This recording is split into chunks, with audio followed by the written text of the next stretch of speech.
bergabung lagi di IG Live PA Online bareng Alkitab hari Senin 6 Oktober dan kita akan masuk dalam tema Oktober ya, teori yang setia. Dan kita akan belajar dari Kejadian 39 ayat 12 bersama juga Kak Roma dan juga kedua guest kita Kak Frondi dan Kak Kay. Ya teman-teman silakan ayat 1 sampai 23 bisa dapatkan konteks yang lebih besar lagi. Nah ini Kak Roma udah balik lagi nih sama kita nih. Iya, kita kembali lagi ya teman-teman. Iya. Harapannya ini yang terakhir kita ulang ya. Semoga dari teknis sudah aman. Oke, ini Kak Frondi sudah bergabung juga. Selamat malam Kak. Malam Kak Yudo, Kak Roma. Iya, Kakek sudah bergabung juga Kak ini? Oh, Kakek masih buffering kayaknya. Oke, sambil menunggu kita juga akan ini aja Kak, memperkenalkan apa itu Alkitab Kak. Iya, jadi teman-teman yang baru pertama kali gabung atau mungkin yang sudah sering bergabung, kita tiap Senin itu ada Alkitab, yaitu pendalaman seri Alkitab untuk kita menggali pasal-pasal yang terkenal ya. Makanya kita sebut sebagai pasal yang top yang ada di dalam Alkitab kita. Dan kita gali dari sudut pandang yang baru, makanya kita juga memakai satu metode platform dari Instagram Live dan juga metode diskusi yang menarik yaitu metode SABDA. Apa itu Kak metode SABDA? Iya, jadi namanya sama dengan Yayasan Sabda ya. Ya ini dibuat oleh Sabda supaya teman-teman muda bisa belajar Alkitab menggunakan alat digital dari Sabda juga dan juga banyak alat digital lain. Jadi metode SABDA-nya adalah simak, S-nya, A-nya analisa, B-nya belajar, D-nya doa atau diskusi, dan terakhir ditutup sama aplikasi. Jadi ini adalah metode pendalaman Alkitab yang bertanggung jawab ya, dimulai dari teks, kita belajar teks, menggali teks, sampai kemudian kita berakhir pada aplikasi yang praktis. Jadi kita nggak asal comot, asal main tafsirkan sendiri gitu ya, tapi kita belajar apa yang dikatakan Alkitab lewat ayat-ayat yang kita baca. Oke, jadi ini akan kita gunakan juga dalam PA kita malam hari ini. Jadi teman-teman kita ada 5 bagian yang akan kita gunakan, akan kita obrolkan sama teman-teman dari GIAS ini yang sudah belajar dan menggali, dan mereka akan bersama-sama dengan kita belajar dan juga menjadi berkat bagi teman-teman yang lain ya. Dan teman-teman yang lain juga silakan Kak Heni, Kak Miltia, Kak Ella silakan juga tag teman-teman yang lain atau kasih tahu teman-teman yang lain supaya bisa ikuti Alkitab malam hari ini ya. Oke, ini tim teknis masih berusaha untuk mengundang Kak Kay ya. Ini bugnya Instagram memang. Wow, sekarang sudah ke ini nih, sudah masuk nih Kak Kay. Selamat malam Kak Kay. Halo, malam. Iya, ini kita tadi udah ngomongin banyak ya tentang Alkitab dan juga metode SABDA. Kita sebenarnya akan perkenalkan dulu aja ya Kak ya, perkenalan guest dulu ya. Silakan mungkin dari Kak Frondi, habis itu Kak Kay. Silakan Kak Frondi. Oke, halo teman-teman yang bergabung di live Instagram hari ini. Perkenalkan nama aku Frondi, teman-teman. Aku sekarang domisili lagi di Montreal di Kanada. Aku lagi lanjut studi master di sini. Sudah 3 bulan ya di Kanada. Untuk pelayanan aku juga kadang melayani secara digital ya di akun Instagram Live di Share Story. Jadi juga digital. Di situ juga buat konten juga tentang untuk anak muda juga. Jadi buat teman-teman yang mungkin bisa juga berkunjung di Share Story juga. Mungkin itu aja dulu perkenalannya. Oh ya juga aku sudah menikah, baru menikah tahun lalu, jadi istri juga ikut di Kanada, jadi kita sama-sama adaptasi di negara baru gitu ya, dan senang banget hari ini diundang buat PA bersama teman-teman di sini sekalian. Thank you. Oke, salam kenal. Silakan dari Kay sekarang. Oke, halo, selamat malam semuanya, teman-teman yang lagi nonton live streamingnya Yayasan Sabda. Kenalin, aku Eklesia Kesha Damayanti, biasa dipanggil Kay. Aku domisili di Surakarta dan pelayanan aku ya di tempat aku live ini. Aku ngajar di private school namanya Lighthouse Christian Academy, dan karena aku cari tempat supaya suasana dan suaranya mendukung untuk acara ini, jadi aku minta izin sama kepala sekolahku untuk pakai gedung ini dan diizinkan. Begitu. Salam kenal. Salam kenal.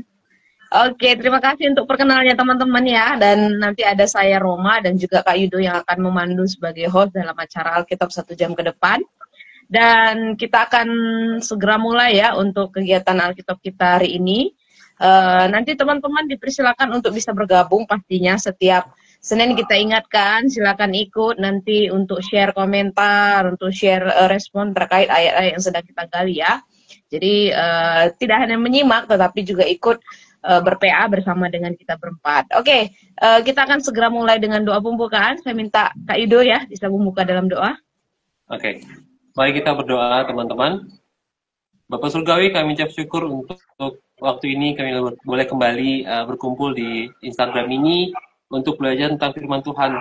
Kami berdoa Tuhan kiranya Engkau mendukung setiap usaha kami, setiap device yang kami pakai, jaringan, listrik, dan apapun juga yang kami gunakan untuk malam hari ini. Kiranya kami juga boleh belajar banyak dan juga menjadi berkat bagi teman-teman yang lain.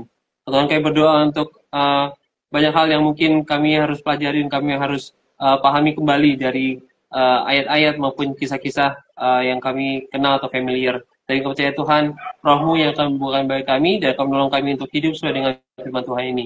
Terima kasih Tuhan Yesus, kami berdoa, haleluya, amin. Amin. Oke, sebelum kita akan mulai menggali bersama dengan Fadli dan juga Kay, kita akan overview sedikit teman-teman ya. Jadi tema kita sepanjang bulan Oktober ini mengambil tema excellence, dan nanti tokoh pertama yang akan kita gali itu adalah Yusuf ya. Nanti selama 1 bulan ke depan kita akan menggali tokoh-tokoh yang excellent di dalam firman Tuhan gitu ya. Nah, kenapa kita mengambil bulan Oktober ini bulan excellent? Karena memang pada bulan Oktober ini adalah bulan ulang tahun Sabda ya. Jadi setiap tahun pada Oktober bukan hanya tanggal 1 gitu ya, tapi tanggal 1 sampai tanggal 30 itu adalah 1 bulan dari ulang tahun Sabda gitu ya. Jadi Sabda tahun ini genap berusia 31 tahun, dan dalam tema ulang tahun kami mengambil satu tema yaitu For God Center for Excellence ya. Jadi ini satu bentuk ucapan syukur dari pelayanan Yayasan Lembaga Sabda, dan juga sekaligus jadi komitmen untuk Sabda terus bisa memberikan yang terbaik, yang terunggul bagi kemuliaan nama Tuhan gitu ya. Dan tema excellent ini juga sebenarnya satu panggilan bukan hanya dari Sabda, tetapi Sabda Rindu mengajak seluruh teman-teman atau seluruh pengguna Sabda yang kami sering sebut sebagai sahabat Sabda bisa melihat bagaimana Allah yang sudah memanggil umatnya gitu ya, dan termasuk kita semua itu untuk punya hidup yang excellent, untuk punya hidup yang unggul di dalam Kristus, baik dalam setiap karakter kita, dalam pelayanan, pekerjaan, maupun termasuk dalam penggunaan teknologi, karena memang Sabda lahir dengan visi IT for God gitu ya. Apalagi sekarang di tengah dunia yang dikuasai oleh kemajuan teknologi yang begitu pesat termasuk AI, Sabda rindu sebenarnya supaya semua anak-anak Tuhan, orang-orang percaya, sahabat Sabda itu menjadi satu pusat gitu ya, satu center dari excellence secara rohani dan juga digital, supaya firman Tuhan itu bisa tersalurkan gitu ya melalui setiap apa yang kita lakukan di media, termasuk dimanapun kita berada gitu. Jadi selama nanti bulan Oktober ini Sabda akan menghadirkan semua kegiatan pelayanan dan juga refleksi bahkan tentang excellence dalam 4 lingkup. Nanti ada senternya juga sih teman-teman, nanti bisa masuk ke situsnya gitu ya. Itu yaitu Alkitab, gereja, pelayanan dan juga pendidikan gitu ya. Jadi Alkitab itu sebagai dasarnya, termasuk PA ini salah satu yang kita lakukan. Gereja itu sebagai wadahnya, pelayanan itu sebagai wujud dalam apa yang sudah kita berikan, bahkan juga pendidikan itu sebagai satu langkah untuk kita bisa membangun generasi yang unggul di dalam Kristus. Jadi harapannya kita semua selama bulan Oktober ini nanti dengan adanya tema ulang tahun Sabda itu excellent ini, kita bisa mengejar excellent bersama-sama, bertumbuh bersama-sama, dan melayani dengan standar keunggulan surgawi, bukan duniawi ya. Karena duniawi juga mengejar excellent, tetapi kita bukan pakai standar duniawi, tetapi standar surgawi atau standar untuk menyenangkan hati Allah. Itulah sedikit overview dari tema excellent yang diangkat oleh Yayasan Lembaga Sabda selama bulan Oktober dalam rangkaian ulang tahun Sabda gitu ya. Nah, dan untuk tokoh yang pertama kita akan belajar tentang Yusuf, dan mungkin Kak Yuda akan membagikan ke kita sedikit biografi Yusuf sebelum kita akan menggali pasal 39 ini. Silakan Kak Yud. Ya, thank you Kak Roma. Jadi kisah Yusuf dan kehidupannya dan juga bagaimana Tuhan membawa dia dari anak gembala sampai menjadi penguasa Mesir ya. Kalau teman-teman baca tuh di kitab Kejadian pasal 30 sampai pasal 50 itu seluruh kehidupan Yusuf. Tapi kita akan belajar pada awal-awal kehidupannya aja dari pasal 30 sampai 37. karena kita akan belajar tentang apa namanya, waktu pertama kali dia menjadi pelayan di tempat Potifar. Jadi sebelum dia menjadi pelayan Potifar, latar belakangnya ya dia adalah anak Yakub, anak ke-11, dan juga anak Rahel, itu kedua istrinya Yakub yang satu ya, kedua ya, yang satu ada Lea, yang satunya Rahel.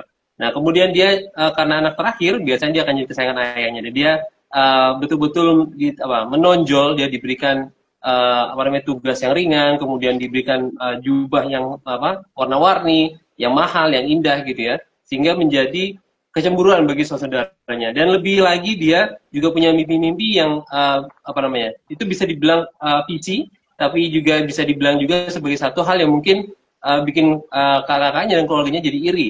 Kayak misalnya tentang mimpi berkas gandum, kemudian yang kedua yang semakin jelas oleh matahari, bulan, dan 11 bintang itu sujud kepada Yusuf. Nah setelah itu ketika bapaknya menyuruh dia untuk ke Dotan gitu ya, ke tempat namanya Dotan untuk melihat kakak-kakaknya menggembalakan domba gitu ya, dia sampai di sana dan ditangkap oleh kakak-kakaknya. Awalnya dia pengen dibunuh, tapi kemudian kata Ruben, kakaknya itu, dia dilemparkan ke dalam sumur kering. Nah, setelah itu dia dijual kepada orang-orang Ismail ya, pedagang Ismail, dan dibawa ke Mesir. Dan di sana dia dijadikan budak, kemudian bekerja di rumah Potifar.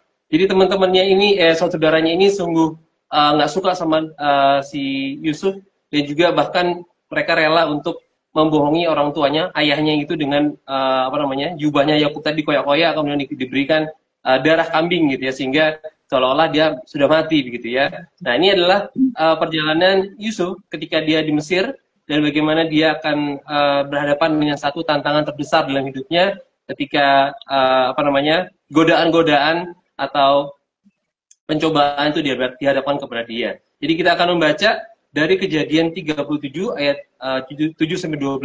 Nanti silakan Kak Frondi ayat 7-9 dan disambung oleh Kak Kay ayat 10-12. Silakan Kak Frondi. Oke, saya akan bacakan Kejadian 39 ayat 7-9. Selang beberapa waktu, istri tuannya memandang Yusuf dengan berahi, lalu katanya, marilah tidur dengan aku. Tetapi Yusuf menolak dan berkata kepada istri tuannya itu, dengan bantuanku, tuanku itu tidak lagi mengatur apa yang ada di rumah ini, dan ia telah menyerahkan segala miliknya pada kekuasaanku. Bahkan di rumah ini, ia tidak lebih besar kuasanya daripadaku, dan tiada yang tidak diserahkannya kepadaku selain daripada engkau, sebab engkau istrinya. Bagaimanakah mungkin aku melakukan kejahatan yang besar ini dan berbuat dosa terhadap Allah? Ya, saya akan melanjutkan di ayat yang ke-10. Walaupun dari hari ke hari perempuan itu membujuk Yusuf, Yusuf tidak mendengarkan bujukannya itu untuk tidur di sisinya dan bersetubuh dengan dia. Pada suatu hari, masuklah Yusuf ke dalam rumah untuk melakukan pekerjaannya. Sedang dari seisi rumah itu, seorang pun tidak ada di rumah. Lalu perempuan itu memegang baju Yusuf sambil berkata, marilah tidur dengan aku. Tetapi Yusuf meninggalkan bajunya di tangan perempuan itu dan lari keluar. Oke, kita sudah baca ya dari 6 ayat yang ada dari ayat 7 sampai 12. Silakan nanti teman-teman di rumah juga ikut bergabung dalam setiap penggalian kita bersama Frondi dan juga Kay ya. Kita akan segera mulai dengan langkah yang pertama, yaitu langkah simak dengan berpacu kepada ayat demi ayat yang menjelaskan tentang kronologis cerita dari Yusuf dan juga istri Potifar ini. Oke, silakan Kak Yud. Oke, saya akan bertanya kepada Kak Frondi dulu ya. Nah, Kak Frondi di ayat 7 itu dikatakan tentang godaan istri Potifar kepada Yusuf ya. Apa permintaan istri Potifar kepada Yusuf? Silakan Kak. Ya, dari ayat 7 kita bisa lihat bahwa istri Potifar itu memandang Yusuf dengan berahi ya, dan permintaannya adalah marilah tidur dengan aku. Itu mungkin karena ayat sebelumnya, karena Yusuf itu tadi ya sikapnya manis dan elok parasnya, jadi permintaannya adalah mengajak tidur gitu ya, mengajak berbaring seperti itu. Iya, thank you Kak. Dan ini juga kata-kata yang sering dipakai ya, tidur atau berbaring. Kalau di KJP laiti, dan juga itu jadi dalam Alkitab dan juga konteks Ibrani itu baring atau tidur itu idiomatik untuk ajakan melakukan hubungan seksual. Dan ini juga ditekankan oleh ayat yang lainnya dalam bagian ini. Oke, silakan Kak Roma untuk ayat selanjutnya Kak. Oke, saya ke Kay ya. Jadi di ayat yang ke-8 ini bagaimana nih respon Yusuf terhadap istri Potifar terkait apa yang sudah dikatakan istri Potifar tadi? Silakan. Oke Kak, kalau dilihat dari ayat yang ke-8 ini, bagaimana respon Yusuf? Yusuf jelas menolak dengan tegas ya. Sebab dia ada berkata, dengan bantuan Tuanku, itu tidak lagi mengatur apa yang ada di rumah. Jadi dia merasa bahwa dia ada dikasih tanggung jawab yang besar nih. Tapi ada dalam dirinya itu, dia menolak, dia tahu batasannya. Gitu Kak. Iya, jadi dengan semua apa yang sudah dipercayakan kepada Yusuf, dia nggak mau ya satu kejadian ini akan menjadi satu pengkhianatan. Tapi sebenarnya juga bukan sampai di situ aja sih mengapa Yusuf menolak gitu ya. Nanti kita lihat apa saja sebenarnya alasan utama gitu ya. Tetapi memang dari ayat 8 ini juga mengindikasikan, bukan hanya mengindikasikan, tapi memberitahu juga bagaimana pekerjaan yang sudah dilakukan Yusuf di dalam kekuasaan istri Potifar dan juga di rumahnya gitu ya. Jadi dia tahu batasan-batasan yang ada gitu. Oke, mungkin lanjut ke Kak Yudo. Iya, ini di ayat yang 8 dan 9 ya Kak Frondi ya. Apa aja tugas Yusuf di rumah Potifar dan apa batasan tugas Yusuf? Silakan Kak Frondi. Ya, dari ayat 8 dan 9 nih ya Kak Yudo, jadi dikatakan bahwa dengan bantuan Tuanku, ia tidak mengatur apa yang ada di rumah ini. Jadi semua urusan rumah tangga gitu ya, semua kuasa itu bahkan diberikan secara total kepada Yusuf ya. Di ayat 9 juga dikatakan kuasa tuannya ini tidak lebih besar daripadaku gitu ya. Jadi memang sudah hampir semuanya didelegasikan gitu ya, sudah hampir menjadi manajer gitu, pengelola rumah tangga. Jadi kepala rumah tangga kan mengetahui semuanya dan semua termasuk budget, termasuk semua urusan itu diserahkan kepada Yusuf. Nah, namun batasannya di sini dikatakan juga di ayat 9 yang tidak diserahkan adalah engkau. Jadi merujuk pada istri tuannya ya, pada istri Potifar, karena memang itu bukan bagian dari kekuasaannya, itu istri Potifar, bukan dari asetnya, tapi ya itu istri, statusnya adalah istri. Jadi memang dia mengetahui batasan itu ya. Jadi semuanya diberikan, tetapi bukan pada istrinya, karena istrinya tidak termasuk aset yang didelegasikan kepadanya. Jadi itu berbeda. Itu batasan Yusuf yang dia tahu. Iya, thank you Kak. Jadi itu memang satu tugas yang besar ya. Jadi kayak semacam kepala pelayan atau bisa juga manajer Potifar. Jadi dia mengetahui semuanya, dia menghandle semuanya, tapi ada satu yang tidak disentuh oleh Yusuf dan tidak diserahkan kepada dia sebenarnya dari Potifar adalah istrinya sendiri. Jadi itu benar-benar satu hal yang diingatkan oleh Yusuf kepada istri Potifar sebenarnya. Jadi ketika dia menolak, dia mengingatkan kembali tugas dia, job desk-nya dia, gitu ya, kecuali istrinya Potifar ini itu nggak diserahkan kepada Yusuf. Oke, silakan Kak Roma, ayat 10. Oke, ini ada satu tanggapan nih dari Elan. Yusuf ini TKI ya, tenaga kerja Israel. Iya ya, dia tenaga kerja dari Israel yang dikirim, bukan dikirim sih, tapi memang dia ada di Mesir saat itu gitu ya. Oke. Nah, kita lanjut ya ke ayat yang ke-10. Apa respon Yusuf terhadap bujukan istri Potifar dari hari ke hari? Silakan ke Kay lagi.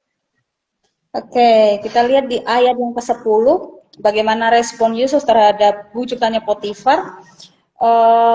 Kita lihat walaupun dari hari ke hari, itu berarti nggak cuma sekali. Daily, dia kayak tiap hari itu ada bujuk-bujuk si Yusuf terus ya, tapi responnya Yusuf adalah tidak mendengarkan. Seperti, ya, kamu mau bicara sampai berbusa pun, mau ajak tidur bagaimanapun juga, dia tidak ada mau dengar. Dan dekat pun tidak, dengar aja dia tidak mau, apalagi dia mau mendekat itu tidak ada niatan seperti itu. Jadi betul-betul menolak dengan sangat tegas. Oke, ya walaupun godaan datang hari ke hari dan silih berganti itu selalu ada gitu ya, tetapi dikatakan dia tidak mau gitu ya. Dan ada beberapa juga penafsir yang mengatakan itu hari ke hari itu bukan cuma 3-4 hari gitu ya, itu cukup lama. Katakan ada satu proses yang terus menerus berlangsung dan itu cukup lama. Saya nggak tahu, mungkin ada yang mengatakan sih beberapa bulan, ada yang juga mengatakan sampai tahunan. Tapi yang jelas yang jadi patokan di sini ya bukan sekali saja bujukan istri ini datang gitu ya, tapi hari ke hari, dan itu sangat lama sekali gitu ya. Dan kita bisa melihat bagaimana Yusuf di sana tidak jatuh ke dalam apa yang menjadi bujukan atau rayuan maut dari istri Potifar ya, meskipun bukan cuma sehari tapi berhari-hari, bahkan mungkin berbulan-bulan ujian yang terus-menerus datang, tapi godaan itu tidak menjadi satu, walaupun berat pasti bagi Yusuf, tetapi tidak menjadi kejatuhan ya, kejatuhan di dalam hidupnya karena dia memilih untuk taat daripada berdosa itu. Oke, silakan mungkin ini juga Milih ada tanggapan di sini, katakan setuju. Penekanan dari hari ke hari menunjukkan konsistensi dan keteguhan karakter Yusuf dalam menghadapi godaan yang berulang. Iya, jadi memang penulis kitab Kejadian ini nggak tiba-tiba bilang hari ke hari gitu ya, tetapi memang satu itu tadi ya, konsistenan bagaimana karakter Yusuf yang terus konsisten untuk tidak jatuh dalam dosa. Oke, silakan Kak Yud. Ya, ini di ayat 11 dan 12 ini adalah waktu yang sangat krusial bagi Yusuf ya sebenarnya ya. Jadi ada suatu hari, apa yang dilakukan oleh istri Potifar saat tidak ada seorang pun ada di rumahnya. Di ayat 11 dan 12. Silakan Kak Frondi. Ya, dari ayat 11 dan 12 nih ya, ini memang momen krusial karena memang ini seperti momen yang sudah disiapkan gitu ya oleh dari istri Potifar, karena dituliskan pada saat seisi rumah itu tidak ada seorang pun gitu ya. Jadi momen yang mungkin dia sudah tahu jadwalnya, sudah tahu momennya. Jadi dikatakan ini momentum gitu ya. Tapi memang istri Potifar itu sudah mempersiapkan gitu ya untuk kemudian mengajak Yusuf tidur gitu ya. Jadi dia akhirnya mungkin ini kayak ultimate gitu ya, ultimate terakhirnya untuk kemudian mengajak tidur gitu ya, tapi dengan sambil memaksa gitu. Dia sambil mungkin mencengkram. Ini permintaan yang memang sangat keras gitu ya, mengoyak ataupun memegang itu kalau dalam beberapa tafsirnya juga menangkap dengan keras gitu ya, sambil merobek mungkin ya. Jadi sampai Yusuf kemudian itu meninggalkan bajunya karena mungkin saking kerasnya untuk memegang. Jadi Yusuf yang tidak mau dan menolak tadi kemudian lari gitu ya. Yang tersisa tinggal jubahnya dia atau bajunya tadi. Iya, benar banget. Jadi agresif banget ya. Jadi Tante Potifar ini sangat menggoda, sudah tadi dari ke hari ya. Dia relentless gitu, dia terus menerus gitu, dan dia tahu Yusufnya anak muda gitu, dan dia juga masih belum berpengalaman. Dan siapa namanya, Tante Potifar ini terus mengejar Yusuf, dan pada ayat 11-12 ini beneran itu adalah satu apa namanya? Aku mungkin salah ya, kayak crunch gitu ya, critical time gitu, ketika Yusuf mau jatuh atau mau lari atau mau tetap konsisten pada imannya gitu. Jadi ini benar-benar satu apa namanya momen di mana iman Yusuf atau keteguhan hati Yusuf itu benar-benar dipertaruhkan gitu ya. Oke, silakan Kak Roma untuk reaksi Yusuf. Oke, di ayat yang ke-12 ya, guys. Apa reaksi Yusuf ketika istri Potifar membujuknya lagi dan memegang baju Yusuf? Nah, ini mungkin lebih jelas lagi nih di sini. Ya, seperti tadi yang sudah disampaikan sama Kak Frondi ya, bahwa dalam tafsirannya memegangnya itu nggak cuma gini, enggak, tapi kayak ini udah yang sudah berkali-kali, berhari-hari, yang sudah tadi bicarakan Kak Roma juga, si Tante Potifar ini setia untuk menggoda terus sampai akhirnya, aduh harus gimana lagi ini bujuk si Yusuf ya, dia udah gak ada cara lagi, akhirnya dia menggunakan seluruh tenaganya untuk pegang Yusuf, tapi Yusuf juga nggak mau, dia juga apa namanya udah berulang kali untuk, mungkin bisa dibilang Yusuf pada saat itu masih dengan sabar ya, kayak sudahlah jangan, tetapi sudah pada batas kesabarannya Yusuf juga itu sampai akhirnya terjadi pertikaian di antara mereka berdua, karena kita lihat bahwa di rumahnya juga nggak ada orang sama sekali, nggak ada apa namanya, nggak ada hambanya Potifar, nggak ada pembantunya Potifar, nggak ada sama sekali. Jadi mungkin di situ mereka berantem, apa namanya, tarik-tarikan baju mungkin atau bagaimana. Akhirnya Yusuf dengan sudah nggak tahu nih mau gimana lagi, lari dia, udah mau tinggal tertanggal bajunya kan, karena sudah nggak ada cara lain lagi, dibilangin sudah nggak bisa, dia akhirnya lari kabur menjauh dari si Tante Potifar ini. Begitu Kak. Iya. Ya, setuju sekali ya, ayatnya sudah menjelaskan dari bagian ini ya. Bahkan ada juga beberapa saya lihat catatan-catatan apa ya, komentari yang mengatakan bahwa orang-orang nggak ada di rumahnya itu pun karena rencana dari Tante Potifar gitu ya. Jadi itu semua sudah direncanakan supaya memang kondisi rumah saat itu kosong dan tidak ada seorang pun yang lain selain daripada Yusuf gitu ya. Dan ketika kondisi kosong pun Yusuf tetap punya integritas yang tinggi, kita lihat ya, dengan konsisten dia tidak mau jatuh ke pelukan dari Tante Potifar dan bahkan menanggalkan bajunya ya. Bukan berarti di sini bajunya berarti dia telanjang bulat lari keluar gitu ya, tapi memang baju kalau zaman dulu itu kan memang ada semacam jubah yang dipakai dan memang masih ada juga apa ya, mungkin jubahnya itu yang terlepas dan dia bisa lari keluar dengan segera gitu ya ketika Tante Potifar mengajaknya lagi, menggodanya lagi untuk jatuh dalam dosa itu. Ini beberapa respon dari teman-teman lain, dari Kak Armi dikatakan karakter Yusuf memang terbentuk dari imannya dan imannya menjadi tahan uji gitu ya. Jadi kelihatan sekali memang karakter, nanti kita akan lihat lebih dalam lagi tentang bagaimana karakter unggul atau excellent dari seorang Yusuf ini. Dari Kak Nani juga menambahkan juga melarikan diri bukan tanda kelemahan, melainkan strategi iman yang tegas. Iya, nanti melarikan diri ini juga kita akan bahas ya di langkah selanjutnya, apakah tandanya dia melarikan diri dari tugasnya gitu ya. Tapi nanti kita akan lihat poin utama dari arti melarikan diri di sini. Oke, mungkin kita sudah masuk dalam langkah yang pertama ya. Kita sudah menyimak, coba cek teks demi teks dari ayat 7 sampai ayat 12 ini. Sekarang kita akan masuk dalam langkah analisa. Ini untuk kita interpretasi lebih dalam beberapa poin atau highlight dalam ayat yang ada. Oke, saya kembalikan ke Kak Yudo lagi. Iya, thank you. Jadi aku kan ke Kak Froni lagi ya. Apakah makna pengulangan kalimat tidurlah dengan aku dalam peristiwa yang kita gali ini, Kak? Ya, jadi ini ya, jadi ayat 7 tadi ya, permintaan istri Potifar bahwa minta tidur dengan Yusuf ya. Ini karena memang karena mungkin juga seperti yang dikatakan juga tadi bahwa Yusuf ini usianya muda gitu ya. Kalau dilihat di sebelumnya kan dia sekitar 17 tahun gitu ya dijual. Jadi memang mungkin saat itu sekitar 18 sampai 20. Dan memang godaan yang terbesar gitu ya untuk seorang yang muda waktu itu juga mungkin yang kejahatan seksual tadi gitu ya. Jadi memang digoda gitu ya mungkin dengan keintiman, mungkin tidak secara eksplisit bagaimana godaannya yang disampaikan gitu ya oleh istri Potifar ini, tapi memang itu sangat berat untuk seorang yang muda yang juga belum pengalaman gitu ya, yang memang masih mungkin masih newbie gitu ya, dia masih polos gitu ya. Saya bayangkan Yusuf yang juga polos karena dia memang dulu juga anak sayangan bapaknya, kemudian malah terpaksa dijual gitu ya. Jadi dia belum mengetahui apa-apa soal itu. Jadi ini merupakan juga sebuah intensitas gitu ya yang memang terjadi secara terus-menerus gitu ya. Jadi selain juga karena istri Potifar yang memang juga kemudian dia meminta, tapi juga mungkin ini juga sebagai apa ya, simbol bahwa ini adalah ya godaan si jahat gitu ya. Karena dosa itu mungkin terjadinya dosa adalah di suatu hal yang memang paling kita bisa, yang disenangi mungkin ya, yang paling rawan itu, yang mungkin paling rawan juga buat orang gitu untuk kemudian jatuh.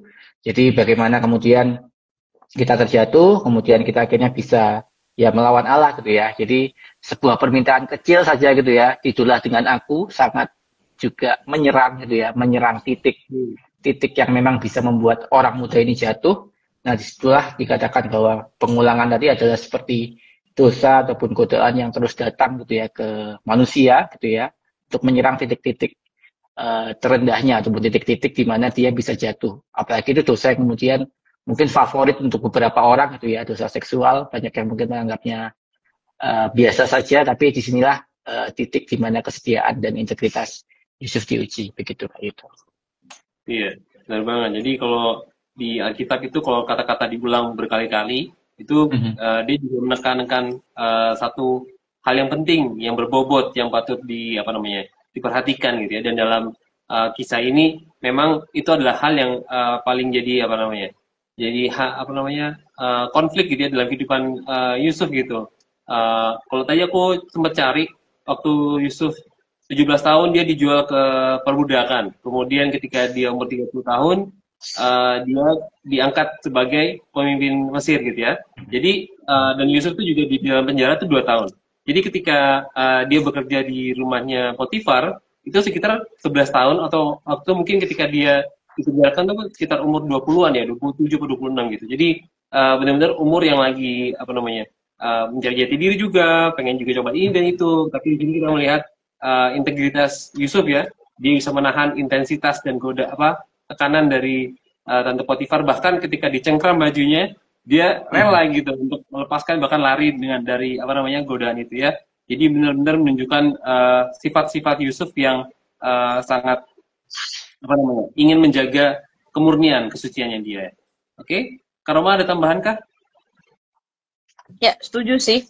Jadi sebenarnya Alkitab biasanya kalau dalam satu perikop itu mengulang kata-kata yang sama gitu ya. Bahkan kata tidur dengan aku ini kan 3 kali ya dari nama ayat yang ada gitu. Jadi memang ada arti penting yang mau disampaikan oleh penulis gitu. Dan tadi teman-teman sudah menjawab bagian itu. Ini ada tanggapan dari Kak Nani. Dikatakan pengulangan ini maksudnya tentang marilah tidur denganku itu ya, menunjukkan bahwa godaan bukan cuma muncul sekali, tetapi sesuatu yang serius dan datang terus-menerus. Ini jauh lebih sulit karena menguji ketahanan kita setiap hari. Jelas ya, seperti halnya kita ya, tapi nanti kita akan bahas ya mungkin bagian ini di langkah selanjutnya. Kita masih coba analisa teksnya dulu. Nah, saya akan ke Kay sekarang ya. Dia yang 9. Apa makna dasar dari frasa berbuat dosa dan mengapa Yusuf mengaitkan perbuatan dosa ini dengan Allah? Silakan. Oke, thank you Kak Roma. Di ayat yang ke-8 dan 9 itu saling terhubung ya. Dan kenapa Yusuf mengkaitkannya dengan Allah? Padahal kalau boleh dibilang kan dia kalaupun melakukan kejahatan seksual tersebut dengan Tante Potifar, yang sakit hati si Potifarnya kan. Kenapa dikaitkan dengan Allah? Karena kalau aku melihat ya, Yusuf ini dia punya disiplin iman. Dia tahu dia di sini dia bilang dengan bantuan Tuanku itu tidak lagi mengatur apa yang ada di rumah ini. Jadi dia tuh sadar bahwa oh, Potifar ini adalah sosok yang Tuhan kirimkan untuk bantu dia, yang dulunya dia dibuang lah, terus dijual, tapi ternyata dengan bantuan tuannya ini dia boleh punya hidup yang lebih layak daripada sebelumnya. Jadi dia melihat bahwa pertolongannya Potifar ini adalah berkat dari Tuhan. Jadi tidak hanya dia pikirkan manusia yang akan sakit hati, tapi dia nggak sampai hati untuk menyakiti hatinya Allah kalau seandainya dia mau menerima godaannya Tante Potifar. Dia betul-betul menimbang tindakannya, jadi tidak hanya berdasarkan situasi, tapi itu tadi dia sadar bahwa Potifar ini salah satu berkat yang dia terima, seperti itu. Oke, sudah? Sudah, Kak. Oke, thank you. Thank you Kak Kay. Jadi jelas sekali ya, di sini Yusuf menyadari itu bukan hanya pengkhianatan kepada Potifar ya, tetapi yang paling utama dari itu semua, dari apa yang sudah kita simak tadi, itu satu dosa di hadapan Allah gitu ya. Jadi kalau kita mungkin belajar sejenak gitu, gampang ya jadi Yusuf intinya nggak melanggar gitu ya. Tapi sebenarnya berat sekali pergumulan yang dihadapi oleh Yusuf ini ya, untuk tidak meleset. Artinya berdosa kan artinya meleset dari sasaran gitu ya. Meleset dari standar Allah kayak gitu. Dan di sini jelas Yusuf, di konteks ini Yusuf sama sekali tidak melanggar atau tidak menyimpang dari kehendak Allah gitu ya. Dan dia tahu bahwa ketika dia lakukan itu untuk kompromi dengan dosa, maka dia bukan hanya melakukan dosa, tetapi dia benar-benar sudah mengecewakan Allah gitu ya. Jadi menariknya di sini, meskipun Yusuf ada di tanah Mesir gitu ya, tetapi dia tetap mengingat siapa Allahnya gitu ya. Dia tetap mengingat Allahnya yang sudah menjadikannya gitu ya, Allahnya yang sudah sudah menolongnya. Walaupun mungkin kejadian ini dialami Yusuf kan sebenarnya bukan kejadian yang enak ya, setelah dia diabaikan abang-abangnya dan dibuang bahkan dijual kayak gitu. Ini kan satu keadaan yang sebenarnya nggak bagus gitu ya, nggak enak di hadapan Yusuf gitu ya. Tetapi Yusuf tetap memilih untuk percaya gitu ya, bahwa setiap kelakuannya itu dilihat oleh satu pribadi gitu ya. Meskipun mungkin tadi benar kata Kay ya, kalaupun mereka lakukan perbuatan dosa itu nggak ada juga orang yang tahu, atau mungkin bisa kompromi, kita jangan kasih tahu siapa-siapa, nggak ada yang tahu gitu ya. Tapi Yusuf tahu bahwa ada satu pribadi yang akan tahu ketika dia bisa berkompromi dengan dosa itu, dan itu adalah satu kejahatan moral di hadapan Allah yang sama sekali sudah mengecewakan Allah gitu ya. Jadi perasa berbuat dosa di sini bukan hanya muncul untuk menyatakan kau berdosa gitu ya, tetapi benar-benar Yusuf punya satu nilai kekudusan yang besar di hadapan Allah gitu ya, dan dia tidak sama sekali kompromi dan ingin mengecewakan Allah. Ini ada tanggapan nih beberapa dari teman-teman kita. Dari Elan dikatakan, pada saat itu Yusuf aware bahwa itu dosa dan menolak godaan tentang Potifar. Itu excellent-nya Yusuf. Iya benar sekali ya, dia menolak karena dia tahu arti dosa itu seperti apa gitu ya. Dari Sri Rizki, tidak sampai hati untuk menyakiti hati Allah. Dalam banget Kak, thank you. Iya benar sekali ya, jadi sekali lagi dia nggak akan menyakiti hati Allah karena dia sudah tahu bagaimana Allah ya.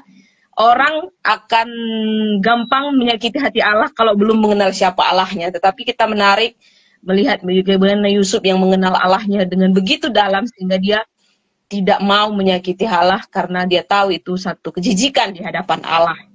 Silakan, mungkin ada tambahan dari teman-teman atau Kak Edo? Iya, kalau tadi kata dasar tuh kan kalau dalam bahasa Ibrani kan cata gitu kan. Dan ini ketika Romo bilang itu sama kayak hamartia dalam bahasa Yunani ya. Dan itu tuh artinya melenceng, nggak pas, nggak tepat. Dan itu berbicara tentang tujuan manusia di depan Allah gitu. Kalau kita ngomong tentang tentang godaan atau atau pencobaan gitu ya. Ada banyak orang yang dia dalam titik-titik itu ya, kayak Adam dan Hawa, kemudian juga Abraham ketika dia mau percaya apa enggak gitu ya, ketika Musa ketika dia berjalan di padang gurun. Dan ini Yusuf ini juga dia ada di titik-titik yang sangat-sangat rawan dalam kehidupan mudanya gitu ya. Tapi di sini dia benar-benar tidak sampai hati tadi kata kakeknya itu mendalam banget, sehingga dia tidak melakukan dosa itu, dan dia juga tidak mau juga mengkhianati Tuhan yang sudah mempercayakan segala sesuatu padanya gitu. Jadi dia memang punya hati yang peka juga, yang tahu diri juga sebenarnya. Karena tadi kan kita ngomongin dia anak yang manja gitu ya. Dia anak yang manja, dia anak yang kayak songong dia sama kakaknya gitu ya. Tapi ketika dia masuk dalam perbudakan, dia masuk di rumah Yusuf, dikatakan di ayat-ayat di atas itu bahwa dia itu pekerja yang keras gitu, dan dia itu sangat dibantu oleh Allah. Jadi dia ditolong dalam setiap pekerjaannya sehingga dia bisa berhasil, dia mengambil hati tuannya, dia dipercayakan segala sesuatu. Jadi beneran ini menurut aku, kalau tadi Kak Ellen bilang excellence-nya adalah aware dengan dosa, ada excellence-nya adalah bahwa dia mau berubah. Jadi dia berubah menjadi orang lebih lebih mengenal Allah, dan juga dia tahu apa yang Tuhan sudah perbuat bagi dia. Itu sih Kak Roma. Oke, kita kan segera lanjut dulu ya. Nanti teman-teman juga masih bisa memberikan tanggapan sehubungan dengan langkah selanjutnya ya, itu langkah belajar atau kesimpulan dari apa yang sudah kita simak dan dari apa yang sudah kita analisa. Ya, lagi Kak Yud. Oke, aku mau ke Kak Froni lagi ya. Dari semua pembahasan kita, dari pembacaan Kak Froni juga, bisa nggak sih Kak Froni daftarkan hal-hal apa aja yang bisa membuktikan keunggulan karakter Yusuf, Kak? Iya, dari perikop tadi gitu ya, 7-12, kita bisa sama-sama belajar gitu ya mengenai karakter unggul yang memang Yusuf miliki. Yang pertama ini dia setia gitu ya. Setia dalam tanggung jawab kecil. Kita lihat dari kalau urusan rumah tangga, seperti yang kita tahu itu kan banyak perintilannya gitu ya, hal-hal detail gitu ya. Mungkin mengatur siapa yang memasak gitu ya. Dia punya bawahan seperti itu. Kemudian hal yang harus dilakukan. Bahkan dia ini statusnya sebagai budak gitu ya. Kadang mungkin ketika diperbudak itu kan ada rasa nggak enak gitu ya, hak-haknya terbatasi. Tapi sini Yusuf memilih setia gitu ya, memilih dalam tanggung jawab kecil, dan juga tetap bekerja sungguh-sungguh bahkan sampai kemudian dipercaya. Kemudian karakter yang lainnya adalah dia tentunya bisa dipercaya ya, dan juga berintegritas. Bahkan dia menolak yang jahat gitu ya. Bahkan di dalam hal tidak ada yang melihat gitu ya. Kalau dilihat orang kan gampang ya, kita bisa pencitraan gitu ya, kita bisa melihat supaya kesan orang terhadap kita baik, tapi bahkan saat seorang pun nggak melihat, dia benar-benar menunjukkan kalau dipercaya gitu ya. Dan jadi dia berintegritas. Dan kemudian ini juga yang tadi sudah dikatakan Kak Roma juga, bahwa dia ini takut akan Tuhan gitu ya, pengenalannya sungguh luar biasa gitu ya. Jadi dia lebih memilih untuk menghormati Tuhan, menjaga integritasnya tadi, daripada takut kehilangan posisi gitu ya. Daripada dia kemudian statusnya tetap, mungkin bisa aja dia menerima gitu ya ajakan, tapi dia akhirnya lebih memilih pihak yang lebih berkuasa, kan Tuhan gitu ya, otoritas yang lebih di atas segalanya. Dia lebih tahu mana yang harus dia taati, seperti itu.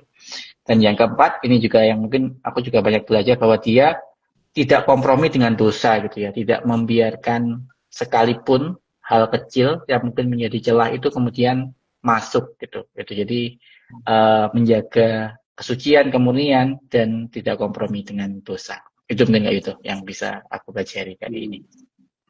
Oke, thank you banget Kak Froni. Jadi Kak Froni banyak sebutkan nih ya, sifat-sifat Yusuf yang unggul, hal-hal yang dia lakukan di tengah-tengah godaan dan juga pencobaan. Dan tadi juga Kak Froni tekankan terus-menerus ada integritas yang Yusuf tunjukkan gitu, ketika bahwa nggak ada orang di rumah, cuman Yusuf dan istri Potifar, tapi dia bisa melawan godaan, dia melawan pencobaan gitu ya. Bahkan kalau kita lihat di pasal-pasal sebelumnya, integritas juga ditunjukkan ketika dia melakukan segala sesuatu. Tadi Kak Froni juga bilang, mengerjakan hal-hal kecil sampai segala sesuatu itu bisa berhasil karena Tuhan menyertai dia. Nah, ini yang membuat Potifar juga akhirnya mengangkat dia sebagai kepala pelayan, dia mengurus semuanya. Jadi nggak cuma mengurus barang-barang ya, nggak cuma mengurus rumah tangga, tapi juga mungkin mengurus pelayan gitu. Dan bahkan dikatakan bahwa Potifar tuh nggak lebih tinggi dari dia gitu kan. Jadi ada mungkin ada kuasa juga yang dia punya, tapi Yusuf nggak menggunakan kuasanya itu untuk melakukan hal-hal yang tidak berkenan kepada Tuhan gitu ya.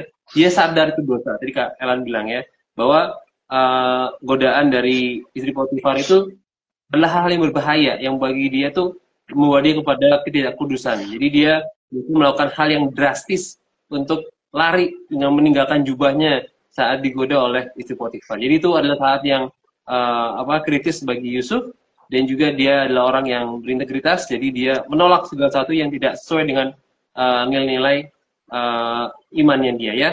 Oke, silakan Kak Roma, ada tanggapan? Ya, udah pas sih, karena udah lengkap juga yang disampaikan oleh teman-teman ya. Dan sebenarnya hal-hal yang membuktikan tentang excellence-nya Yusuf ini harusnya jadi satu pelajaran juga untuk kita anak-anak muda sekarang ya, untuk generasi sekarang, karena memang banyak juga anak-anak muda yang jatuh di dalam dosa ini gitu ya. Banyak yang tidak tahan dengan godaan dosa ini gitu ya. Tetapi beribu-ribu tahun dahulu Yusuf sudah membuktikan gitu ya, ketika Tuhan lebih utama dibanding segala sesuatunya, maka dia bisa berani untuk katakan tidak pada dosa seksual gitu ya, dan berani punya integritas yang tinggi gitu. Oke, saya akan ke Kiai kembali ya.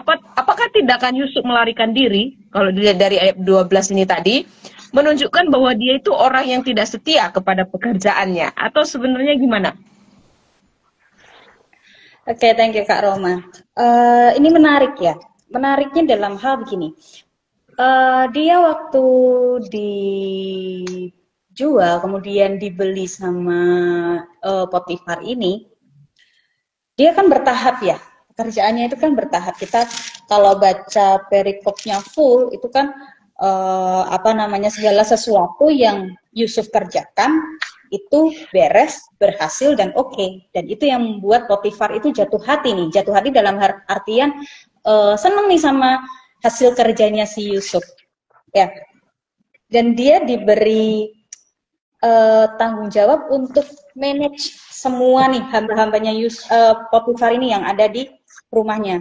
Aku bayangin rumahnya Potifar itu gede, karena Potifar sendiri itu kan jabatannya nggak main-main ya teman-teman ya. Dia itu kayak perwiranya Firaun, maksudnya deket nih sama raja, dia punya jabatan yang gede si Potifar ini. Jadi kita dapat pekerjaan dari orang yang punya kedudukan, dan kita dipercaya sepenuhnya untuk kelola semua rumahnya. Itu satu pekerjaan yang mungkin pada saat itu diinginkan sama banyak orang, ya. Dan itu benar-benar kayak Potifar, udah ya Yusuf, aku percayain semua deh, sudah atur. Itu enak banget gitu loh. Kita ada bos, tapi bosnya udah pokoknya semuanya ini aku percayakan sama kamu, kau atur sudah itu semua itu kamu yang pimpin.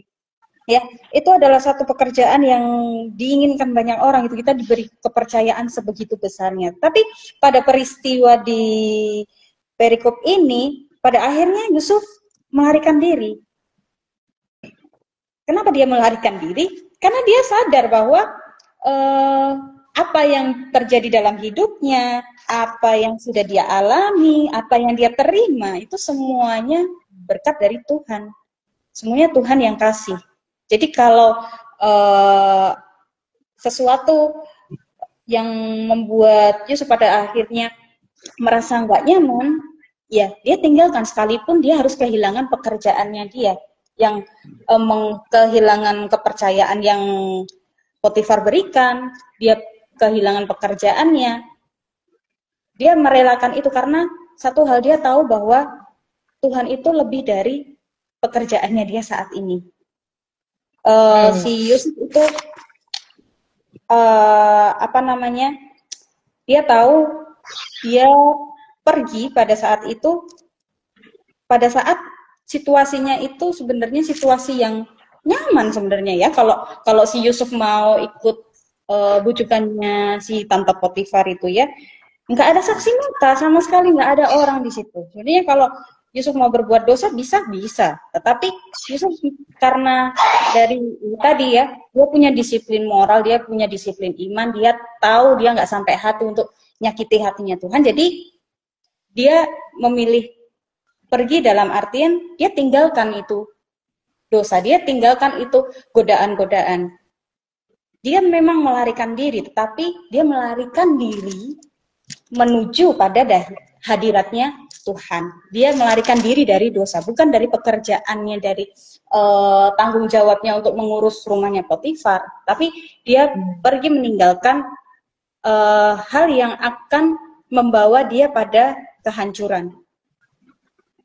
Ya, jadi Yusuf benar-benar tahu nih bahwa ini situasinya sudah nggak aman, aku tidak nyaman dengan hal ini. Akhirnya dia pergi karena dia tahu itu dosa dan dia tidak mau berkompromi. Dia nggak mau berkompromi dari awal, digoda sama Tante Potifar, dia nggak dengar. Sampai akhirnya benar-benar terjadi Tante Potifar sudah nggak punya ide lagi nih untuk goda-goda si Yusuf ini. Akhirnya ya sudah, satu-satunya yang bisa dia lakukan adalah melarikan diri dari godaannya Tante Potifar, bukan meninggalkan pekerjaannya, tidak seperti itu. Ya, dan mungkin kalau boleh dibilang ketaatannya si Yusuf ini itu nilainya besar sekali ya. Nilainya besar sekali. Jadi dia betul-betul tahu bahwa Tuhan yang sudah bawa dia sampai di titik itu, dan dia nggak mau menodai dan menghancurkan hatinya Tuhan. Gitu Kak Roma, Kak Rondi, dan Kak Yudo.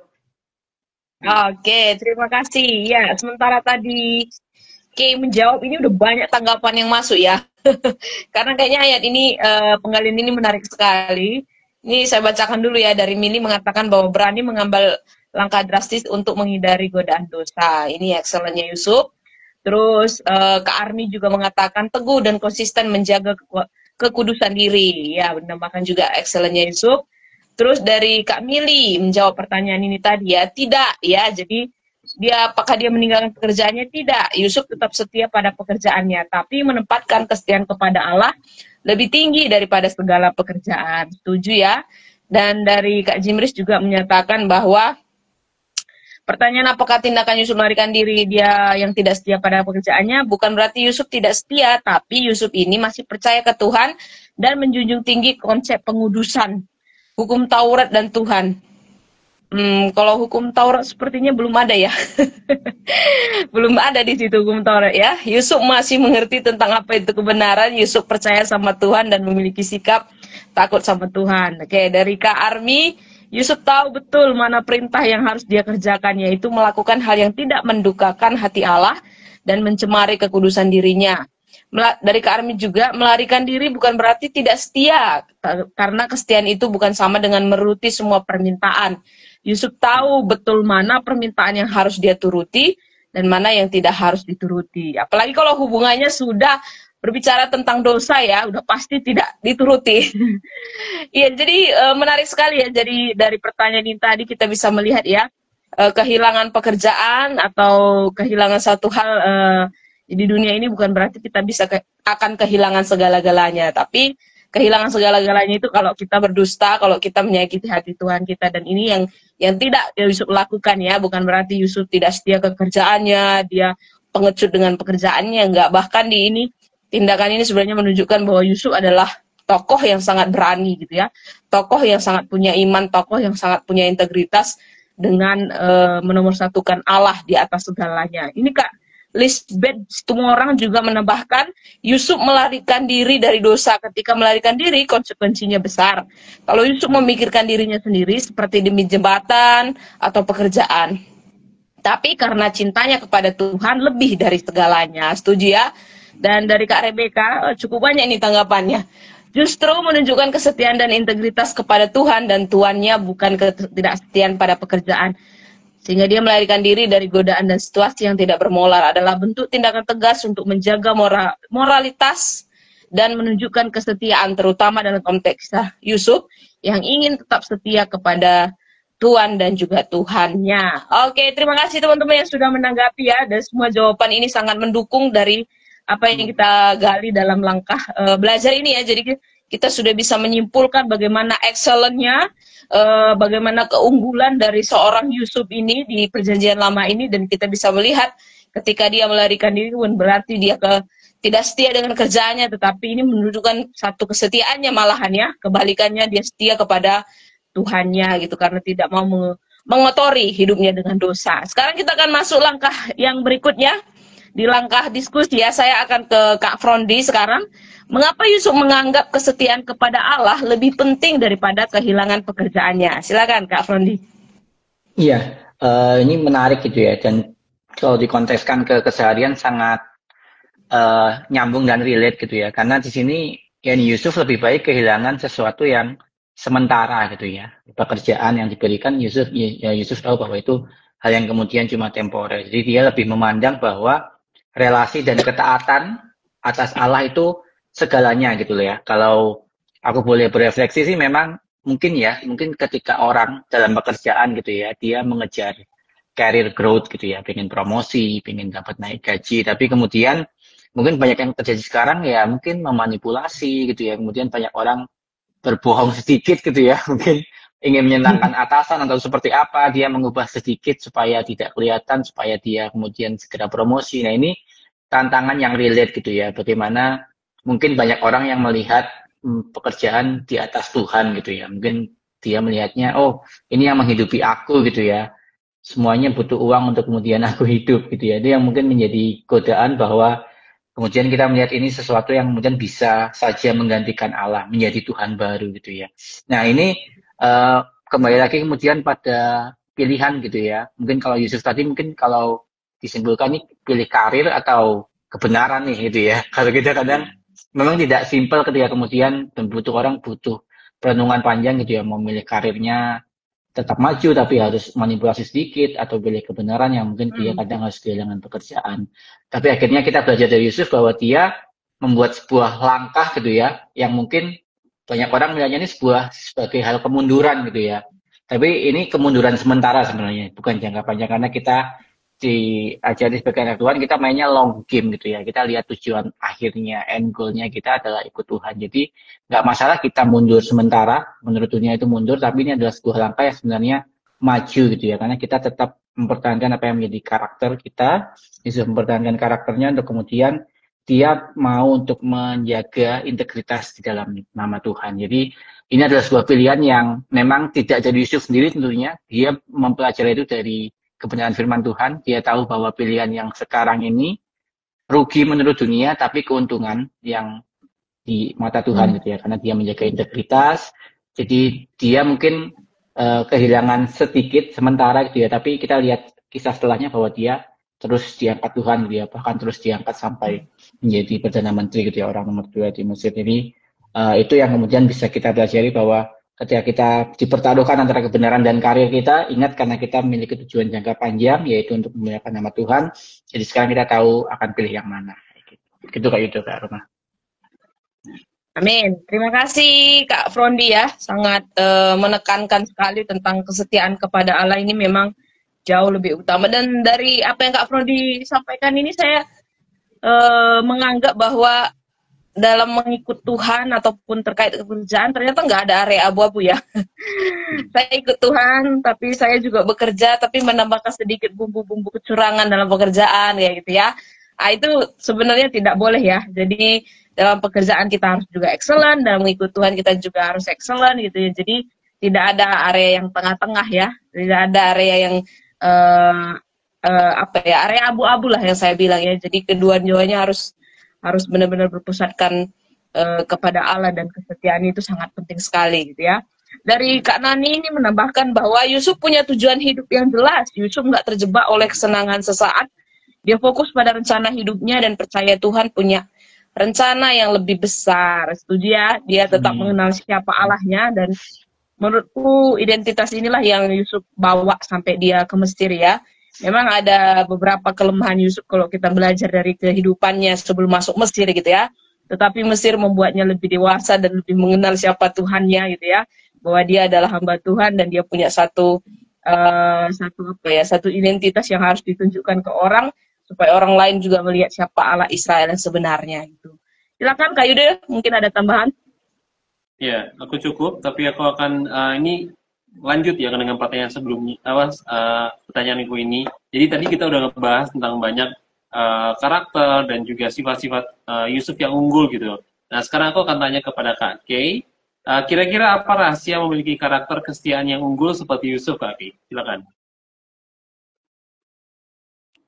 Sorry Kak, bisa diulang pertanyaannya? Oke, kira-kira apa rahasia memiliki karakter kesetiaan yang unggul seperti Yusuf, Kak Kay? Silakan. Oke, jadi gimana supaya kita punya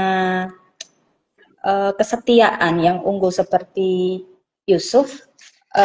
Kita harus punya yang namanya disiplin iman. Gak bisa tuh kita mau setia di hadapannya Tuhan, tapi kita nggak punya disiplin iman. Disiplin iman yang seperti apa? Disiplin iman yang kita punya waktu intim sama Tuhan, di tengah pekerjaan kita, di tengah berbagai pelayanannya kita. Nah, aku mau menekankan di berbagai pelayanan. Nah, kita sebagai orang Kristen itu pasti seperti aku, Kak Frondi, Kak Roma maupun Kak Yudo, kita pasti punya bagian pelayanannya masing-masing. Cuman dan teman-teman yang lain juga pasti punya bagian pelayanannya masing-masing. Cuman ini jadi catatan bagi kita semua, di tengah-tengah kita berpelayanan, kita melayani seperti si Yusuf tadi kepada keluarganya Potifar, dia melayani. Kita punya nggak waktu khusus sama Tuhan? Bener-bener yang kita tuh sama Tuhan. Jadi bukan hanya kita sibuk untuk melayani, menyenangkan orang yang ada di hadapan kita ya, tapi Tuhan yang sudah memberikan kita hidup, Tuhan yang sudah memberikan kita banyak berkat, Tuhan yang selalu mengiring langkah kita punya enggak waktu khusus sama Tuhan? Sebenarnya waktu baca di perikop ini juga jadi reminder untuk aku sendiri saat ini, waktu khususmu sama Tuhan gimana? Berkurangkah atau bagaimana, ataukah semakin baik, seperti itu. Kemudian bagaimana kita punya ketaatan yang excellent, kita tidak bisa lepas dari yang namanya integritas. Ibarat integritas tuh aku kepikirannya ibarat kayak kopi. Kopi itu kan pahit ya, aslinya tuh kan pahit. untuk pencipta kopi yang bener-bener cinta banget sama kopi, pasti suka kopi yang rasanya pahit. Cuman terkadang di coffee shop itu rame itu ya. Sekarang kota Solo itu kota coffee shop, teman-teman. Dimanapun, di ujung manapun itu coffee shop itu berjejer di kota Solo ya. Kopinya itu mulailah ditambahin sama yang namanya susu, creamer, gula. Supaya apa? Supaya diterima. Ya, jadi integritas itu ibaratnya kopi, walaupun pahit, tapi dia tuh asli. Daripada ditambahin gula, ditambahin creamer, ditambahin ini dan itu, supaya apa? Supaya diterima di dalam dunia. Tapi apakah ketika kita diterima sama lingkungan sekitar kita, apakah Tuhan membenarkan hal-hal yang kita lakukan supaya diterima sama dunia? Kan nggak selalu ya. Jadi kita kalau pengen punya ketaatan yang excellent kayak Yusuf ini, ya kita harus punya disiplin rohani. Kita juga harus punya yang namanya integritas dan keberanian, ya. Nah, Yusuf kan dia berani untuk tolak ajakannya Tante Potifar, mau itu dalam waktu yang cukup lama dia tolak terus. Itu adalah satu keberanian, ya. Karena kadang misal kita sebagai seorang yang sudah bekerja, oh hari ini rajin, minggu ini rajin, bulan pertama rajin, bulan kedua aduh kok capek ya Tuhan, aduh kok bosan ya Tuhan, ya kadang kita sebagai seorang pekerja mungkin merasakan hal-hal seperti itu, tapi kan itu jadi tantangannya kita berani enggak untuk melawan diri kita sendiri nih sebenarnya, kita berani enggak untuk melawan diri kita sendiri untuk tidak mau membuka celah sedikit pun kepada si iblis untuk menggoda kita, ya. Kemudian juga jangan takut untuk kehilangan ketika kita mau fokus sama Tuhan. Tuh, karena ketika kita mau fokus sama Tuhan, seperti Yusuf ini dia melarikan diri, tinggalin bajunya. Aku membayangkannya dia merelakan jabatannya. Mungkin dalam kehidupan kita ya, kalau kita mau mengaplikasikan dalam kehidupan kita, mungkin ketika kita mau taat sama Tuhan, kita mau terus on the track-nya Tuhan, kita mungkin bisa kehilangan relasi kita kehilangan kerjaan kita kehilangan hal-hal yang bikin kita nyaman. Tapi itu tadi yang dibilang sama Kak Frondi juga, mungkin kayaknya kita mundur, tetapi sebenarnya kita selangkah lebih maju. Ya, kalau boleh sharing sebenarnya, boleh sharing nggak sih Kak di momen ini? Boleh ya? Boleh. Oke. Sharing lagi di bagian aplikasi Kak. Oke ya, kalau boleh sharing, ini mengingatkan aku dan tim di tempat aku bekerja. Jadi sekolah kami itu kita belum ada izin, karena dari pemerintahnya juga disuruh jalan dulu lah, suruh lanjut dulu ya, seperti itu. Kita masih berproses untuk meminta perizinan kita berdiri sekolah ini. Tapi lucunya ketika kita ditilik itu, kita mendapati bahwa ada bumbu-bumbu untuk itu tadi, supaya diterima ada yang harus dipalsu susah sedikit. Itu rasanya kayak kita butuh izinnya, tapi rasanya kalau digoda sama iblis untuk udah tinggal masukin nurut sama yang mereka mau, itu gampang banget sebenarnya. Kita bisa cuma sampai kita tuh protes sama, bukan protes sih ya, kayak kita tuh geli gitu loh sama Tuhan, kita tuh mau lo jalan pakai caramu, tetapi kok masih aja ada yang seperti ini ya, seperti untuk goda-goda kita untuk melakukan hal yang nggak benar. Nah, itu hal-hal yang dialami sama Yusuf ini dekat sekali sama kehidupan kita, tapi bisa dalam bentuk yang lain-lain ya. Jadi kalau kita mau punya ketaatan yang excellent seperti Yusuf, kita harus punya integritas, Kita harus punya disiplin rohani dan kita juga harus punya yang namanya keberanian. Dan berani kehilangan sesuatu yang kita harus berani kehilangan sesuatu kalau kita mau fokus sama Tuhan. Gitu, Kak. Iya, thank you banyak buat share-nya juga ya. Ini ada Army Kingdom of Christ. Bilangnya rahasianya tidak lain dan tidak bukan adalah terus belajar kebenaran firman Tuhan agar bisa membedakan mana yang menyenangkan Tuhan dan mana yang bukan. Oke, ini juga tadi ngomongin tentang integritas sekali lagi ya. Dan ini kalau aku nanggapin sedikit ke Army Kingdom of Christ ini, sebenarnya kalau kita tilik saat itu, Yusuf belum punya kitab, belum punya buku, belum punya hal-hal yang bisa dipegang untuk dia pelajarin. Tapi kita belajar bahwa dia anak Yakub, dia cucunya Ishak, ya, dia mungkin dengar banyak tentang janji-janji Tuhan kepada dia, kepada keturunannya, kepada garis keturunannya, dan kepada orang tuanya dan juga kakeknya gitu ya. Dan itu membuat dia selalu percaya sama Tuhan. Bahkan ketika kita lihat di bagian awal di ayat-ayat atas gitu ya, bahwa Tuhan menyertai dia. Dari mana dia tahu Tuhan menyertai dia gitu kan? Jadi dia tetap setia karena dia percaya, karena dia belajar, karena Tuhan pasti menyertai dia untuk melakukan hal-hal yang excellence tadi yang dia lakukan di rumah Potifar dan juga nanti dalam kehidupan selanjutnya dalam penjara bahkan nanti dan juga sampai di tahta Firaun ya. Oke, ini kita akan masuk ke bagian aplikasi. Silakan Kak Roma. Ya, di bagian aplikasi ini silakan teman-teman bisa berbagi langkah praktis ya. Bagaimana melihat teladan Yusuf dan apa langkah praktis dalam hidup teman-teman untuk memiliki kualitas kesetiaan yang unggul atau kesetiaan yang excellent. Bisa dibagikan ya dari Kak Frondi dulu, nanti terakhir dari Kak Kay. Silakan.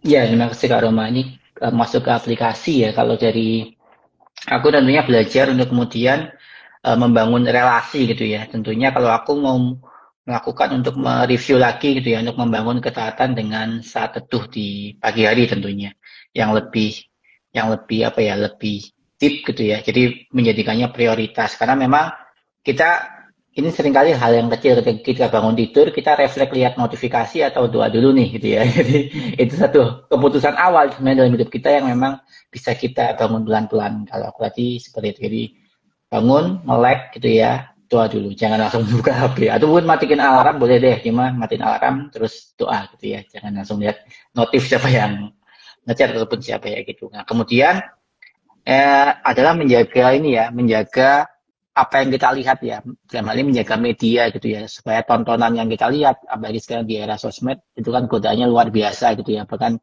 kadang konten yang nggak kita inginkan muncul di explore gitu ya, atau di FYP di TikTok gitu ya. Jadi ya itu harus bisa memfilter, harus bisa ada semacam boundaries ya. Kita juga mungkin ya itu aku mencoba untuk melakukan pembatasan dalam artian cukup untuk scrolling itu dalam artian ya harus dibatasi gitu ya. Mungkin pakai juga tracker di HP kita untuk seberapa banyak kita udah browsing sosmed itu kita perlu juga karena memang apa yang kita lihat ini yang akan mempengaruhi cara pikir kita ya tentunya ya. Jadi seperti itu, jadi kita bisa tahu batasan dan tentunya ini ya, sambil bertanya berefleksi ini yang aku tonton ini makin membuat aku dekat sama Tuhan atau makin malah menjauh gitu ya. Jadi harus tetap kritis juga setiap konten yang kita lihat kayak gitu.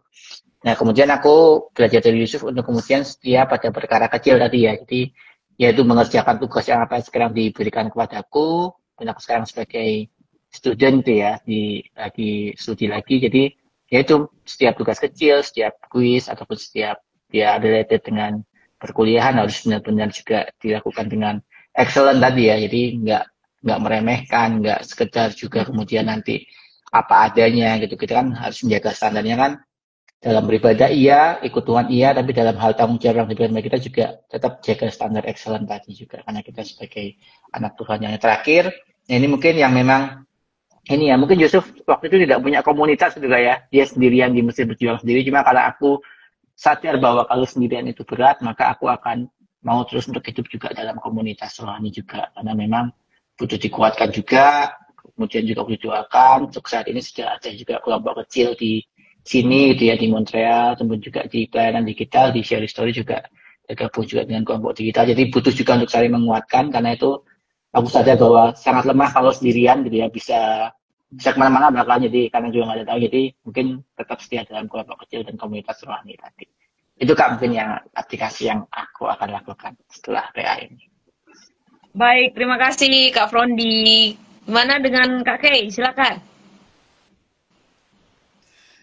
Ya, dari jawabanku sebenarnya sudah banyak di ini ya disampaikan sama Kak Frondi. Cuman ada satu yang mau aku tambahkan. Kita harus sadar bahwa kita ini kecil, yang besar itu Tuhan. Kalau kita punya kesadaran bahwa kita ini kecil, Tuhan yang besar, otomatis kita nggak akan mau untuk macam-macam, kita nggak akan punya pikiran untuk berbuat yang tidak benar, dan kita harus punya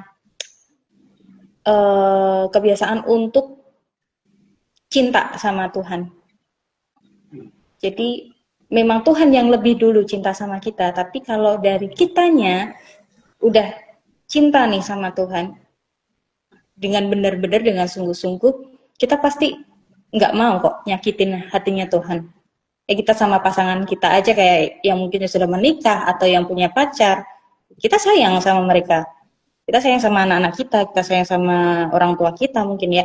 Kita kalau kita sadar kita sayang sama mereka, kita pasti nggak tega untuk melakukan hal yang membuat mereka sedih. Jadi menanamkan kesadaran bahwa kita ini kecil, Tuhan yang besar, dan kita harus tanamkan bahwa kita cinta sama Tuhan. Karena Tuhan lebih dulu cinta sama kita. Jadi dengan kesadaran itu kita bisa memfilter apa yang mau kita lakukan, apa yang mau kita pikirkan, dan apa yang mau kita ucapkan. Gitu sih Kak. Oke, terima kasih Kak Kay untuk komitmennya ya. Ya, teman-teman di rumah, kita sudah menggali Alkitab ini selama 1 jam tentang kesetiaan dari Yusuf ya. Dan banyak hal yang sudah kita pelajari. Teman-teman juga sangat responsif malam hari ini. Banyak yang dibagikan, berkat yang didapatkan dari setiap langkah penggalian kita. Dan kiranya ini jadi satu teladan juga ya untuk menjadi manusia excellent dari tokoh Yusuf. Dan apa ya, kalau di caption, kalau teman-teman lihat dikatakan bagaimana kalau kesetiaan kita diuji ketika tidak ada yang melihat gitu ya. Jadi sekarang kita punya panduan yang tetap gitu ya, bahwa setiap saat apa yang kita lakukan itu dilihat oleh Tuhan kita gitu ya. Jadi harus berani katakan tidak untuk dosa, dan harus katakan ya untuk kebenaran gitu ya. Jadi harapannya kita semua bisa belajar dari tokoh Yusuf ini, sehingga kita bisa bertahan dari tengah godaan yang sangat merajalela.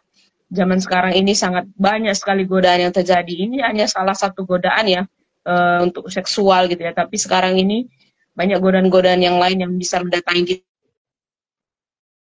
Apakah kita berani katakan tidak gitu ya untuk hidup dalam dosa, ataupun berani mempertahankan kebenaran supaya kita punya kehidupan yang excellent di dalam Tuhan.